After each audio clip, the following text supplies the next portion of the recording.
speak at this international and local audience. It's a pleasure for me to talk about fire ventilation, a topic I'm dealing with since about 20 years. So actually, this is me about 33 years ago after my first SCBA incident. So I grew up in the fire department as a volunteer 33 years ago, and since about 25 years, I'm chief of a regional county. I come from fire science. I'm a fire safety engineer. I'm dealing with codes and fire safety design of buildings, and I'm also a firefighter and try to solve the problems that civil engineers and fire safety designers brought to the fire service. In Germany, we are 83 million people, and we have 1.35 million firefighters. So if you walk through Germany and you meet someone, you can count to 100, and at least one of these 100 people you meet is a firefighter. So we have a very, very strong volunteer fire department. 80,000 people in the technical aid service, 300,000 volunteer people in the Red Cross organization.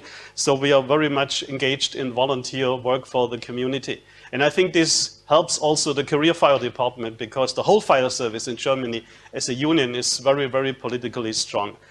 About 22,000 volunteer departments, about 30,000 firefighters in industrial areas, and about 30,000 career firefighters in the large cities. So that's about the German fire service. The county I'm serving is about 250,000 inhabitants in 38 towns. I have 2,500 volunteer firefighters just in my county. Again, the ratio 1/100.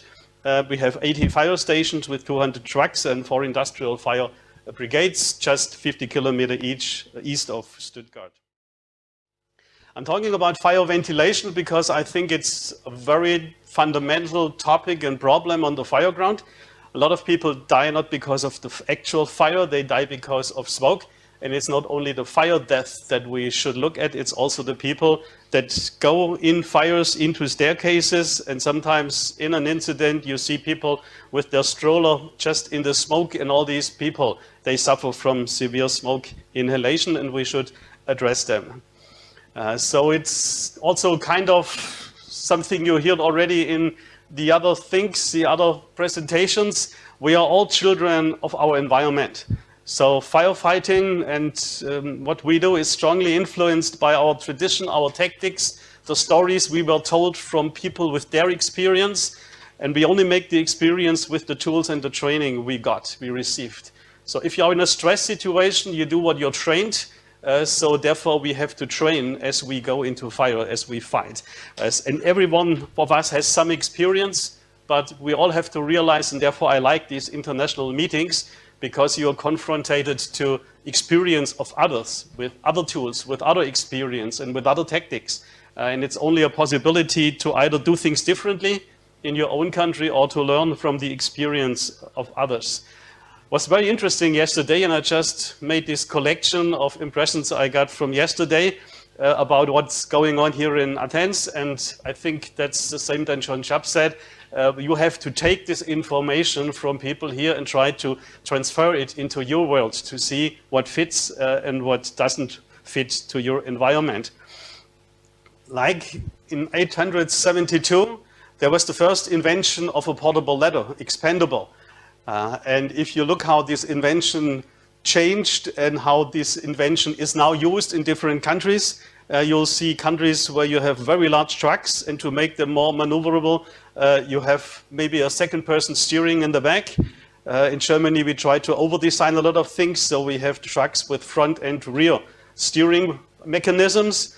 In Athens, I saw that you have very short trucks to be very flexible because you have narrow streets. So we have to see what others do, and we have to try to get it into our environment and to see what fits into our purpose. A topic which already was covered in some of the previous presentations is the question, do we search for people first, or do we first attack the fire? I think it was the question just from the last presentation, and it's always the same topic all around the world, depending on how many resources you have. Do you come with 2 or 4 or 6 firefighters? Can you do both jobs or multiple jobs simultaneously, or do you have just one crew and you have to decide whatever you do? And both things combine and are connected together with the question, what are the air and smoke flows in a building? What is open? What is confined? How can we confine the smoke and the fire in a compartment? Which civil engineers and safety designers said, well, this is the apartment walls, this is the apartment door, this is the staircase door. So normally, without any intervention of the fire service, a fire should, in a good building, stay confined.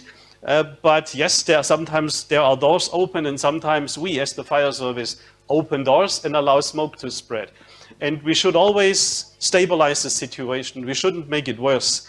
And by opening just doors, we sometimes make it worse because we allow smoke to travel and to go into larger compartments of a building. So we think that smoke and airflows are fundamental to deal with fire dynamics on one side, and on the other side to say which part of the building is a dangerous zone and which part of the building might be smoke-free and might be okay for people to survive without any aid of the fire service.